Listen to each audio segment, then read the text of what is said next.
qu'on est la meilleure tribune du championnat. Mais oui, je veux dire qu'on est la meilleure tribune du championnat.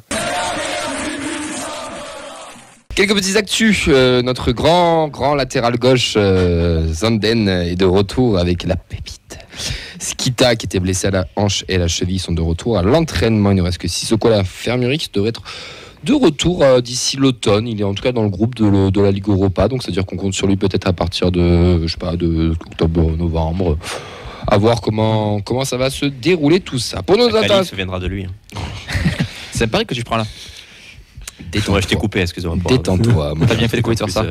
Nos internationaux, qu'est-ce qu'ils ont fait, mon cher Vincent? On va déjà commencer avec une triste nouvelle. Oui, c'est le terrible séisme qui a eu lieu au Maroc ce week-end, qui a causé plus de 2700 morts et des milliers de blessés ou disparus. Donc le TFC s'est associé à cet hommage en partageant la peine de Zakaria Bouklal et Yanis Begraoui sur les réseaux. Ils étaient avec la sélection marocaine lors du drame. Mamadi Bangré aussi avec la sélection du Burkina Faso était également au Maroc. Ils sont tous sains et saufs.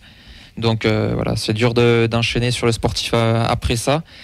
Le match du Maroc contre le Libéria a été reporté. Donc le prochain match contre Burkina Faso de Mamadi Bangré, c'est ce soir à 20h30 pendant le match. Donc je ne sais pas du tout si les compos sont sortis, si on a des joueurs toulousains qui sont sur le terrain. Mais c'est aussi l'occasion d'avoir quand même une pensée aussi pour toutes les personnes qui ont des proches qui ont été touchés par ce drame humain. Alors on s'associe totalement, mais moi j'ai une vraie question, est-ce que c'est pas la faute à Siro, le séisme au Maroc? Non, c'est trop tôt. Ah bah je sais pas, au bout d'un moment, tout est de sa faute en ce moment, donc... On l'embrasse, j'ai les compos et aucun des deux ne sont titulaires. Okay. En tout cas, très de plaisanterie, c'était pour la petite vanne. On s'associe bien sûr, on souhaite toutes nos condoléances pour ce terrible drame qui s'est passé au Maroc. C'est quand même pas chouette du tout. Et pour toutes les familles et tous les Marocains et les Marocaines. N'hésitez pas, il y a des cagnottes, des choses, des mobilisations qui existent. Renseignez-vous.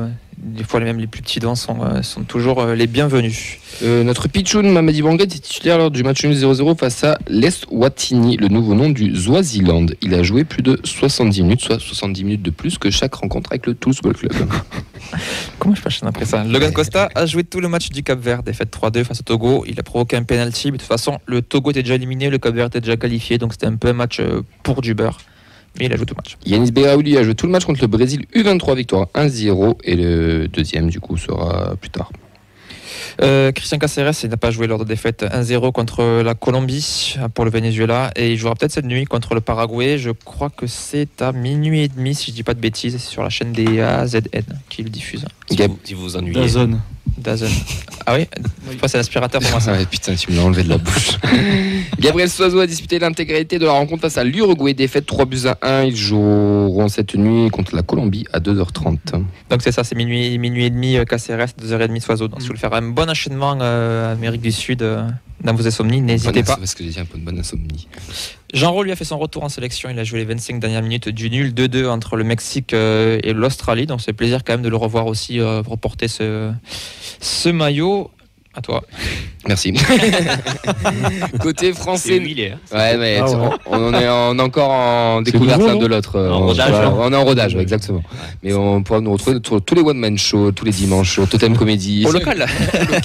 Non, c'est. Vous voyez Roland Garros quand tout le monde est comme ça, la tête à gauche, droite. C'est exactement ça. C'est un ping-pong, c'est Gerbin à mourir. Côté français, Guillaume Rest a été brillant dans la victoire de la France 4-1 contre le Danemark pour la première de Thierry Henry sur le banc. Et hier, une victoire 4-0 face à la Slovénie avec encore une belle performance de ce Pichoun. On va s'arrêter 30 secondes sur la performance de Guillaume Rest, qui, pour nous, suiveurs du TFC, n'est pas une surprise de le voir à ce niveau-là. Mais il y a quand même beaucoup de gens, et je suis désolé du terme, qui ont bandé sur lui sur les réseaux sociaux avec sa double parade. Ça fait quand même plaisir de voir le Pichoun en équipe de France Espoir être numéro 1 déjà à 18 ans, c'est quand même fou. Quelle saison pour lui de le voir arriver de... C'est pas une surprise parce que vous savez qu'il allait arriver quand même en équipe 1 un jour ou l'autre. Hein. Déjà. De le voir au TF, c'est une grosse surprise, mais titulaire en équipe de France Espoir, c'est. Ouais. Je sais pas, moi je suis pas surpris. Franchement, c'est fantastique pour lui. Il y a un creux générationnel aussi, un espoir entre guillemets à son poste. Oui. On a eu une génération avant où il y a beaucoup de monde qui se bousculait, où on avait vite des gens qui émergeaient. Là, c'est le seul entre guillemets. Mais même si sans vouloir avancer, mais s'il y avait eu du monde, je pense qu'il aurait pu être devant quand même. Puis on le sent prêt aussi, quoi. Même mentalement, il dégage beaucoup d'assurance pour son âge. Puis le 0-0, il fait encore une double parade. Ouais. Après, il y a du chemin quand même encore. Il y a du chemin. Moi, je l'ai tatillon parce que j'aime bien casser les couilles. La première double parade qu'il fait face au Danemark où tout le monde était en mode c'est génial. Il loupe complètement sa sortie, le mec. Le mec loupe complètement sa sortie, il hésite et du coup sur un double arrêt réflexe sort la parade. Mais si tu regardes vraiment intrinsèquement et que tu analyses avant le truc, il loupe sa sortie. Donc c'est très bien, c'est bravo. Mais bon, il faut regarder aussi les matchs dans son ouais, il est en plein ensemble. Et voilà. Il est un peu sur un nuage là quand même. Ah, puis 18 piges. Après, nous, c'est un peu notre pitchoun. Moi, comme je vous l'ai dit la semaine dernière, on l'a croisé face à la N2. Il est léger, il fait tellement plaisir à voir. Et c'est le genre de joueur que tu as envie de soutenir sur le terrain. Il se transcende. Alors que quand tu le vois à côté, il est plein de légèreté, toujours en train d'être déconné, etc. Il vient voir encore les copains de la N2, alors qu'il part en équipe de France le lendemain. Ouais, il a la tête sur les épaules. Ouais, non, enfin. Il a l'air cool. Après avoir comment ça évolue. Non, mais il a l'air. Moi, je vous conseille. 2 mois qu'on va dire qu'il est à ce niveau-là. Je conseille le podcast des RMC qu'ils ont fait sur les talents là, où il y a son papa qui en parle. C'était il y a 2 ans déjà, mais on en apprend pas mal sur Guillaume et vous verrez qu'il a la tête sur les épaules et que tout est fait pour lui. Son chemin est tracé. Maintenant, bon, à voir, va falloir confirmer. Mais en tout cas, nous, ça fait plaisir. On fanfaronne un peu aussi. C'est toujours sympa aussi. C'est quand même bon signe aussi parce qu'on sait très bien que la France, on aime bien aussi les joueurs qui passent les étapes. Donc, il a fait les équipes de France de jeunes. Donc, c'est quand même aussi le bon parcours, la voie royale pour ensuite, pourquoi pas prétendre à une place en A dans quelques années, parce qu'au final, derrière Ménian, il y a aussi un creux pour le moment. T'as Samba qui a déjà une trentaine d'années. Voilà, donc peut-être dans 4-5 ans, je dis pas demain. Mais il a le potentiel pour l'équipe de France. Pour l'instant, oui, en tout cas. Et générationnellement, ça colle. Ouais. G19. Ouais, d'autres nouvelles, toujours dans l'équipe de France. Donc, chez les U19, ils ont fait un mini-tournoi amical. Noël Amadi a disputé l'intégralité de la rencontre face au Monténégro. Défaite 2-0. Ni lui ni Christian Mawissa donc, ont participé à la victoire 2-0 contre la Hongrie. Troisième match, c'était aujourd'hui contre la Serbie. Je sais, le match normalement n'est pas terminé, si je ne dis pas de bêtises. Ça, c'était 18h30, 19h30, le coup d'envoi. Donc on donnera les informations la semaine prochaine pour ce dernier match. L'équipe de France U18 remporte le tournoi Lafargue de Limoges après des victoires 2-0 et 1-0 face à l'Angleterre et Portugal, puis 2-0 face au Japon. Mathis Niflor était le meilleur gardien du tournoi et n'a encaissé aucun but. Donc ça veut dire, alors j'ai vu des tweets qui étaient sur ça et ça me fait rire. Dans 3 ans, on en reste, on a Niflor qui va arriver. Bon, on n'en est pas là, mais en tout cas, on a une petite relève derrière. Mathis Niflor, fils de Niflor, ancien pro aussi. Wilfried qui est à la Ligue, si j'ai pas de conneries, dans le coaching aussi, enfin dans les DTN avec Monsieur Desperou.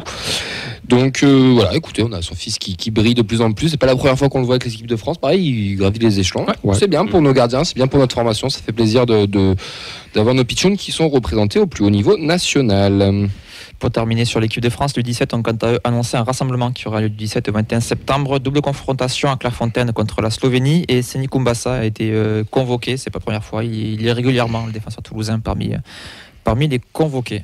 Pour finir, Amulic, il a disputé les dernières secondes de la victoire de la Bosnie à domicile face au Liechtenstein. 2-1, défaite 1-0 en Islande hier. Amulic est resté sur le banc. Voilà pour nos prêtés. On va enchaîner sur le débat.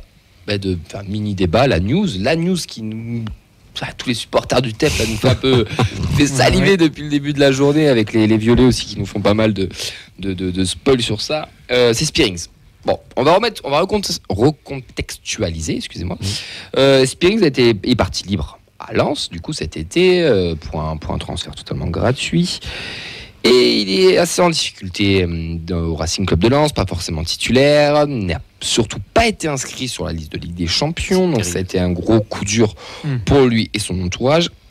Et apparemment, depuis quelques jours, là, le TFC serait repositionné sur lui pour un prêt, pour essayer de le faire revenir. Donc déjà, pour commencer, c'est totalement possible parce qu'on peut recruter des jokers amicales ou des jokers. Pour recruter un joker, il faut que ça soit dans le même pays qu'il ait une licence FFF, donc on peut recruter n'importe qui, mais une seule fois. Le cas Valentin Rongier, il y a quelques temps, avec Nantes et Marseille, avait été de ce cas-là. Donc, techniquement, légalement plutôt, c'est possible d'aller rechercher Spearings. Si on en croit les infos d'Evil.com, de Mohamed Toubache aussi sur Twitter, il viendrait du coup en prêt, mais déjà ne serait pas inscrit sur la liste de Ligue Europa, parce que la Ligue a déjà été donnée, la liste d'Europa League, donc il ne serait pas inscrit sur la liste, donc ce serait pour juste un prêt et revenir chez nous. Pour janvier ? Ah non, ce serait pour maintenant apparemment. Pour janvier, oui, pas liste, il revient que maintenant, on va doucement, tranquille. On va doucement entre nous, pour vous déjà, et je vais d'abord m'orienter vers Ben qui est hors TFC pour avoir son avis extérieur, et après on viendra avec ceux qui suivent un peu plus près. Est-ce que pour toi déjà c'est une bonne ou une mauvaise idée que Stijn Spearings revienne au Toulouse Football Club ? Alors moi je vais juste argumenter parce que je connais. Donc à Montpellier, on est très très habitué à avoir recours à ses ex, puisqu'on sait que Lecomte est revenu récemment, Derzac est revenu l'entraîneur, on a eu Cabella qui est passé quelques mois, et on a raté de peu Aguilar. Donc, j'en veux toujours au club. Donc sur le compte d'Herzac, en effet, c'est bien passé.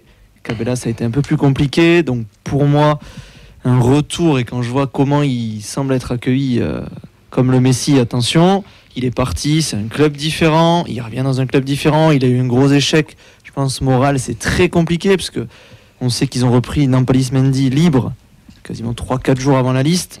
Donc ça, à ton poste, moralement ça fait mal. Il a eu quelques matchs avec Lens compliqués, mais comme tout Lens depuis le début de saison. Exactement.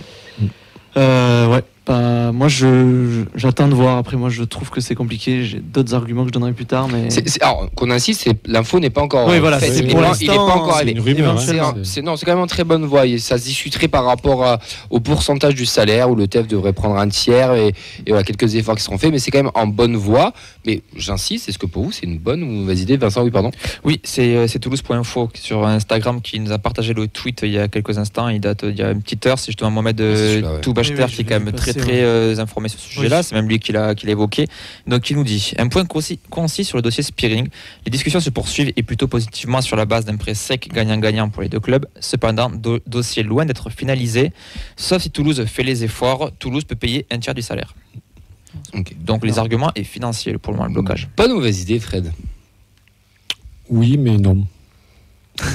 C'est bien. Ouais. Non, oui, parce que voilà, c'est un joueur emblématique de chez nous depuis 2 ans. Sur les 2 dernières années, on sait ce qu'il a apporté.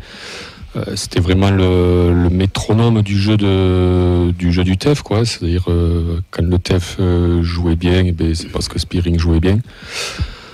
Un peu dans l'ombre, mais c'était vraiment le patron du milieu de terrain, c'était lui, quoi, véritablement. Puisqu'entre les absences, je dirais pas répétées, mais les absences de Bibiche, les absences de V2B aussi, qui n'a pas toujours été au top cette dernière saison. Lui, par contre, il a fait 2 saisons donc assez pleines. Donc le joueur, on le connaît, mais comme a dit Ben, voilà, je vais enchaîner sur le ménon, quoi. Le club a changé, c'est-à-dire changé d'entraîneur. Le vestiaire a changé. C'est-à-dire les joueurs, il n'a plus peut-être les mêmes appuis qu'il avait l'année précédente. Le fameux trio Batave. Voilà, trio Batave. Comment il va être accueilli dans ce vestiaire? C'est plein d'inconnus qui me font dire que ne pas s'enflammer. S'il ne joue pas à Lens, c'est qu'il y a des raisons. Et peut-être que ces raisons-là, chez nous aussi, ça sera les mêmes, quoi. Alors pour Fred, c'était un oui mais non. Pour moi, ce sera un non mais oui. Non, mais après, vous complétez, c'est sympa. Non, mais je vais pas être très original, quoi. Mais au final, on a tous dit ici quand on a fait les émissions bilan que ce serait le joueur le plus difficile à remplacer. Et comme par hasard, c'est le joueur qui revient. Donc ça prouve quelque part aussi, premier coup de gueule de la soirée, que le travail il n'a pas été anticipé en fait ce départ, quoi. Ça a été mal fait. On a des joueurs qu'on attendait peut-être au niveau de Caceres, qui avait ce rôle peut-être de récupérateur qu'on attendait. Et malheureusement, ce genre de joueur, on l'a pas, quoi. On l'a pas dans l'effectif actuellement. Donc quelque part, je me dis que Spearings pourrait avoir ce rôle-là. Et on sait que c'est un joueur, voilà, qui aime le club. Il a beaucoup donné. C'est un emblème aussi ici, puisque des 3 du milieu, c'était toujours celui qui était le plus constant au final. Voilà. Après, je vais paraphraser Fred, mais l'équipe a changé. On joue dans un autre système. À Lens, on a vu que c'est ce qui lui a posé problème. C'était il y a 3 mois, mais on a l'impression que c'était il y a une éternité quand il n'était pas là, tellement l'équipe elle a changé. Il se retrouve avec un milieu de terrain totalement inédit. À voir comment ça prend, à voir comment ça joue. Est-ce qu'il joue à 2, est-ce qu'il joue tout seul? Donc voilà, dans l'idée, content, mais voilà, ça dépend toujours de l'animation qui est autour de lui. Est-ce que tu peux me redonner l'info? On parle de quoi? Spearings qui fait quoi? Qui est censé peut-être revenir en fin de contrat en prêt. Allez Je veux la montre. Écoutez, je vais pas utiliser autant de nuances que mes congénères. Moi, je suis chaud comme la braise. C'est un joueur que j'aime beaucoup. Moi, l'an dernier, je pensais que s'il fallait en garder un seul du milieu, c'était lui pour moi. Ouais, après, je sais pas exactement comment ça s'est passé, s'il y a eu en effet une proposition ou pas. on peut jamais vraiment savoir, comme nous a montré l'histoire avec Bibiche. Mais pour moi, c'est une bonne nouvelle parce que c'est un profil qu'on n'a plus dans l'effectif et qui peut nous donner des options pour jouer de manière différente, avec un seul récupérateur par exemple, repasser sur un 4-3-3, que sais-je. Mais je trouve que c'est intéressant et que ça permettra d'avoir plus d'arc à notre flèche, comme a dit je ne sais plus quel joueur de Ligue 1. Et sur un Ribéry. C'était pas Ribéry, c'était après, mais c'est le même acabit. Ouais. Mais non, moi je pense que c'est une bonne idée et c'est un joueur qui sera en plus, ça m'étonnerait pas. Qui sera en plus, je pense, revanchard et qui aura envie de prouver qu'il n'est pas terminé. Moi, je vais aller plus loin, je vais parler du rôle du club et dire que c'est un énorme coup du club et c'est très bien joué. C'est-à-dire que... D'accord. J'expliquais pourquoi. Vas-y, explique. En gros, Mongrain, tu peux le renouveler, mais tu verras si l'herbe est plus verte ailleurs. Là, elle n'est pas et tu le récupères. Sachant que le gars, du coup, tu ne payes pas son salaire, tu n'as pas fait de contrat, tu n'as pas fait de prime à la signature. Et peut-être que tu récupères, en fonction des montants, moins cher que ce que tu le payais à l'époque. Ah, ça, je sais pas. Tu vois, à voir. J'ai envie de te rejoindre d'un côté. Si on le récupère moins cher que ce qu'on le payait, c'est vraiment un coup de maître. Ça, je suis d'accord. Parce qu'au final, ce poste-là de Spearing, en fait, on disait c'est un joueur à réto, mais en fait, on était aussi une équipe qui, une des rares à jouer avec ce poste-là aussi. Donc c'est pour ça aussi qu'il n'a pas pu peut-être forcément s'épanouir. Ensuite, juste pour le joueur, l'intégration et tout, c'est comme s'il s'était blessé en juin sur le dernier match et qu'il revient de blessure, entre guillemets. Il connaît quand même encore pas mal de monde dans le club. Après, le truc, c'est qu'on a vu aussi, il y a quand même une bonne cohésion dans l'équipe, on a eu beaucoup de vidéos, beaucoup de choses, donc il y a un groupe qui vit sans les autres.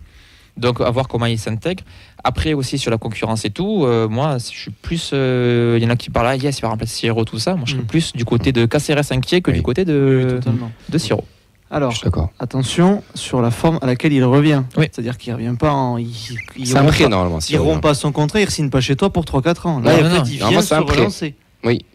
Pour pouvoir le revendre. Se relancer à 3 mois quand même, ça c'est. Ah, c'est triste d'entendre ça. Déjà, on est quand même sur la culture de l'instant de ouf. Non, mais bien sûr. En fait, ça fait peur. On allait dire le Cassiro qu'on a ici, c'est le cas Spearings à Lens. Ouais, alors non, parce que franchement, il a même pas eu sa chance, quoi. Enfin, il a fait des bouts de match. C'est très compliqué. Et puis, vas-y Fred, on enchaîne. Après, on a des réactions sur le. En fait, tout l'inconnu, quoi, c'est. S'il part de Lens, est-ce que c'est parce qu'il a vraiment une mauvaise relation avec l'entraîneur ? Alors ça, c'est le problème de Lens et c'est pas le nôtre. S'il part de Lens parce qu'il n'arrive pas à s'intégrer dans un système qui est quand même quasi similaire au nôtre, c'est pas la même chose. Hein. Là, ça devient quand même notre problème à nous aussi, quoi. Et puis moi, je reviens sur le vestiaire. Dans le vestiaire, il se passe des choses. Il va arriver. Je suis pas persuadé qu'il arrive dans le vestiaire en terrain conquis. Non. Parce qu'on essaie quand même de mettre des choses en place, ça va modifier certaines choses. C'est un joueur qui va demander du leadership, alors qu'on essaie d'en trouver justement. Donc, comment il sera accueilli ? Gros point d'interrogation. Mais moi, le gros point d'interrogation, c'est le système de jeu. Alors, est-ce que c'est une recrue purement Comolli ? Est-ce que c'est une recrue Est-ce que Novell a donné son aval ? Je sais pas, en tout cas, c'est un double aveu d'échec pour le joueur qui s'est. Et le club aussi, quand même, je trouve. Voilà, je trouve qu'il y a un petit peu le deuxième. Plus les deux. Je trouve que c'est plus Lens que le TEF. Non, t'es pas capable de renouveler ton meilleur joueur de l'année dernière qui était dans les meilleurs récupérateurs d'Europe, etc. Et pour l'envoyer à Lens. Après, je pense qu'il y a les agents aussi. Je mets toute proportion en gardant, je pense que l'agent, il a fait ce qu'il fallait. Et tu le refais revenir là. Après, si c'est un coup, comme tu dis très bien, mais moi, je trouve ça bizarre. Ça m'envoie le message de on n'a pas réussi à passer à autre chose. On n'a pas réussi à. Non, je pense pas. Est-ce que tu fragilises pas ton vestiaire en ramenant ce genre-là ? Non, mais après, attention, le mec, il va pas arriver en mode c'est moi le numéro 6. On joue pas dans le même système. J'espère pas, mais c'est une opportunité. J'espère pas qu'il va arriver en terrain conquis et il va être titulaire dans. Il y a un truc qu'on oublie, les gars, et après on va venir sur les réactions, c'est que le mec, très bien, il revient. Si ça se fait, il revient. Super, on a tous adoré Spearings, etc. Il revient dans un système qui est le même plus ou moins similaire à Lens, je te rejoins Fred, donc les mêmes difficultés, mais surtout, il vient sans ton grand objectif de la saison où tu n'es pas inscrit en Ligue Europa. Donc il vient pour jouer de la Ligue 1. Il vient pour jouer de la Ligue 1 pour moi. Pardon. Il vient jouer la Ligue 1 pendant 2 mois. Oui, après, mais potentiellement, il est inscrit sur la liste. On n'est pas qualifié encore. Hein. Ça, c'est pas. Faut sortir de la poule. Faut sortir de la poule. Et après, pour moi, je trouve c'est là où le club a été mauvais. C'est. Ouais, mais ça te fait un joueur frais en Ligue 1 aussi. Après, pour moi, oui, en effet, c'est un aveu d'échec du club. Oui, mais c'est un aveu d'échec du club, mais on a dit qu'on manquait de profondeur de banc et qu'on cherchait à savoir qui allait tourner dans le milieu. Pas ce poste-là. On a un problème de riche, pas ce poste-là, moi je trouve. Non, mais justement, tu peux aussi varier presque un aveu d'échec sur le transfert, enfin sur le départ de Spearings et sur les joueurs qu'on a recrutés. Moi, je suis d'accord avec Fred sur ce point-là. Au milieu de terrain. Ouais, je suis d'accord avec Fred. Mais pour Spearings, il y a eu une grosse erreur de casting au niveau du club. Alors, est-ce qu'il a été mal renseigné? Est-ce qu'on lui a fait miroiter autre chose? Est-ce que. Il se passe. Voilà. Il y a plein de choses comme ça. D'être nul à Lens pour revenir chez nous. Plein de choses qu'on ne sait pas. Non, mais après Spearings, quand tu vois le schéma de Lens, il n'a pas le profil. On ne sait pas les conditions de son départ aussi. Voilà, c'est sûr. Non, après, en effet, il y a des interrogations, je vous rejoins, mais moi je trouve que ce serait criminel de ne pas le prendre là, alors qu'on a l'occasion de le faire, et qu'on a le milieu qu'on a depuis le début de la saison. Je pense qu'on est tous d'accord sur ça. Je pense qu'on est tous d'accord qu'en tant que supporter pur et dur, sans analyse tactique ou technique, on reveut Spearings. Même en termes d'analyse technique, moi je pense que c'est un mec. Mais de là à dire que tout va aller mieux d'un coup. Le mec qui va arriver avec un mental dans les chaussettes, dans un système à deux où c'est pas forcément là où il excelle. Nouvel entraîneur, nouvel vestiaire. Ouais, je sais pas. De toute façon, si ça marche pas, ce sera la faute à Siro. Exactement. Voilà. Déjà, et puis c'est bon. Des réactions, Vincent, je pense qu'il y a pas mal de réactions. Beaucoup de réactions. réactions. Siro le dira, quoi.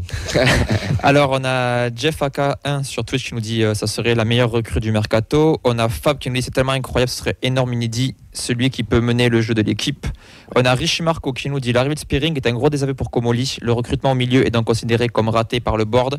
Il nous manque surtout un défenseur central. Oui. Pichou nous dit la news qui me fait tellement peur, pourtant j'adore, mais s'il revient, il est malade, il doit être remis en confiance. Sera-t-il aussi performant à ses copains du milieu?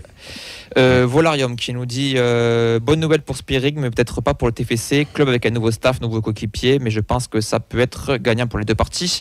Pichou qui rajoute aussi. Et ensuite, il revient en prêt. À la fin de la saison, on fait quoi? Il repart et on repleure. Et Jeff qui insiste sur le fait qu'il connaît quand même plus de 50% des joueurs, qu'il connaît l'entraîneur. Il reste quand même quelques Hollandais. Il fallait changer quelque chose au milieu. On le dit depuis 3 mois. C'est le Messi. Et qui demande est-ce qu'un trio Schmidt, Jalabert, Spearings, ça serait faisable aussi pour l'équilibre. Pichou nous dit que c'est un aveu d'échec pour tout le monde, pour conclure. Alors déjà, vas-y Ben, pardon. Alors attends, donc moi, de ce que je comprends, c'est que pour beaucoup de gens, c'est le Messi, il va pousser le méchant Siro sur le banc, et voilà. Mais non, Siro sera déjà là, hein. Voilà, déjà, ça sera pas le cas. Oui. Ça sera pas le cas. Moi, je pense que certes, il revient. Attention, c'est peut-être pas la légende que vous avez vu partir. Je pense que ça, il faut vraiment se le dire. Oui. Il va pas revenir en légende comme il est parti. Attention, moi je trouve qu'il y a une petite enflammade. Laissons-le revenir, laissons-lui le temps. Attention. Il n'y a qu'une seule légende qui est revenue, c'est Dominique Arribagé. Oh, waouh. Mais déjà, les mecs qui veulent tous sortir Siro, faut oublier. Le mec est capitaine, il ne sortira pas de c'est impossible. Il encore l'insulter des week-ends. Je pense que le supporter. Au bout d'un moment, il y a une équipe. Siro va pas donner le bras à respirer. Je vais quand même ajouter un argument pour contrebalancer ça. C'est qu'on disait la même chose de Hock qui est numéro 1, il va pas se retrouver en prêt dans un club à la con 2 mois après. C'est vrai. Donc, si on suit la logique, il peut très bien dégager Siro pour mettre Spearings. Je pense pas. Oui, mais attention. Je suis la logique, j'ai pas dit qu'il ferait. Encore une fois, Spearings, du mal Ah non, mais Spearings, ça veut dire que dans un an, il est pas. Oui. Juste pour finir sur les 31 secondes, si Spearings en veut qu'il soit étincelant et bon comme il était, il faut qu'il soit seul en sentinelle. On ne joue pas du tout pour le moment dans ce système-là.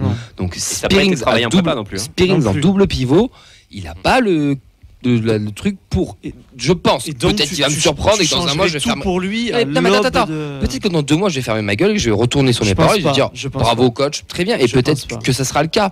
Sur le fameux 4-2-3-1 qu'on voit avec c'est ce qu'on voit quand même, 4-2-3-1 avec un numéro 10, donc on peut être haute ou voir un 3-5-2. Spearings là-dedans, j'ai du mal.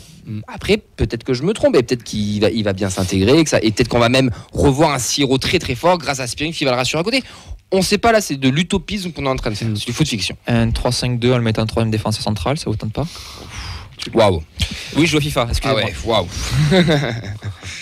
Mais bon, écoutez, on verra. De toute manière, c'est pas encore officiel. Non, c'est sûr. Ça serait qu'un prêt. Si ça se fait, on va suivre. Ça fait le joueur de plus dans l'effectif. On va suivre ça de près. On en reparlera, je pense, très certainement vendredi.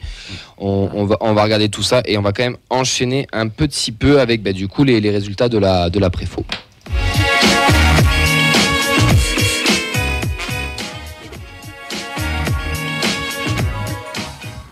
On en parlait juste avant, juste un petit erratum par rapport au match des U19. C'est encore une fois, c'est Toulouse.info, toujours bien informé, qui nous envoie l'info. Noël Amadi a bien joué le 3e match contre la Serbie. C'était une victoire du coup des Français. On va commencer d'abord avec, je me suis perdu de mes fiches, avec la préformation, donc avec Fabrique Violette, le compte Instagram qui suit de près les actualités, qui est toujours très bien informé.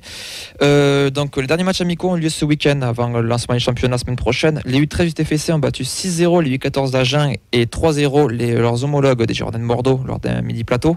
Les U14 ont perdu 4-1 face aux U15 de Pau et les U15 ont perdu sur le même score face aux U16 de Pau ce coup-ci. La première journée, ça sera donc ce week-end, comme je vous le disais. Les U14 reçoivent Muret, les U15 iront à Saint-Estève et les U16 iront à Muret. Nouvelle défaite pour notre N2 qui perd 1-0 à Toulon sur une ouverture du score sur un corner signé Hakim El Mokadem, l'ancienne pépite toulousaine qui joue de coup en N2 à Toulon. Flemings a joué en pointe, a eu 3 occasions mais a tout loupé. Les Toulonnais ont joué une heure d'infanterie numérique. L'arbitre aurait dû exclure Zuliani mais s'est trompé en mettant le premier carton à Kylian Wattel. Bon, il y a une commission qui va quand même tomber. La composition, c'était Lacombe, Agora, Bakouche, Piras, Vroman, Westbor, Zodougan et Fouélé Ngoliala, Wattel, Cerber, Ntamak, Junior, Flemings, remplacé par Kébé, Zuliani et Njuma à 65e. Voilà pour notre N2 qui est dernière. Donc les U19, eux, n'ont pas joué. Comme on le disait la semaine dernière, le match à Monaco a été reporté. On n'a pas encore d'infos ni sur le motif, ni sur l'éventuelle date de reprise, mais pas de panique. C'était 2 victoires pour le moment pour les U19. Les U17, c'est 4-1 à Montfermier. C'est là encore une défaite pour nos U17 qui vont mal, qui sont derniers avec 0 points contre leur adversaire du jour qui était leader. Petit but de Ilias Azizi. Exactement, pardon. Les féminines maintenant, donc la D3 qui reprendra donc à Clermont ce dimanche. Les U23 donc qui avaient leur deuxième match de championnat en régional 1 après une large victoire, c'est une grosse défaite contre la réserve du MHSC. C'est comme ça. Ouais, désolé, non mais tu me dégoûtes. 5-1 par gardien qui me dégoûte. 5-1, donc la défaite, on avait parlé que cette année, depuis qu'ils sont remontés, c'est plus vraiment à faire descendre les joueurs de la D1 qu'autre chose. Les buts s'enchaînent, 3-0 dès la 25e, 4-1 à la mi-temps, malgré la réduction du score d'Elia Faucon. Deuxième mi-temps plus calme jusqu'au but du 5-1 à la 82e. Les 19, elles ont aussi perdu on fait un autre match contre Montpellier, mais c'était pour le championnat U19 avec la première phase qui débute mal, puisque c'est une défaite. 6-1, donc une avalanche de buts de 0 à la 13e. Ludivine Bardet relance le TF à la 19e, repris d'une courte durée, puisque les Montpelliéraines marquent 3 fois encore avant la mi-temps et marqueront une dernière fois avant l'heure de jeu. Voilà pour le point complet des résultats des jeunes, des féminines. Victoire. Pas une victoire. Ouais, très très dur comme week-end. Heureusement qu'il n'y avait pas de Ligue 1 pour pas qu'on enchaîne. Non, c'est fou en fait, ça m'a vraiment fait chier qu'il n'y ait pas de Ligue 1 ce week-end. Vous pouvez bien sûr retrouver tous les résultats et les annonces chaque vendredi, les résultats chaque lundi sur le compte de la feuille de match.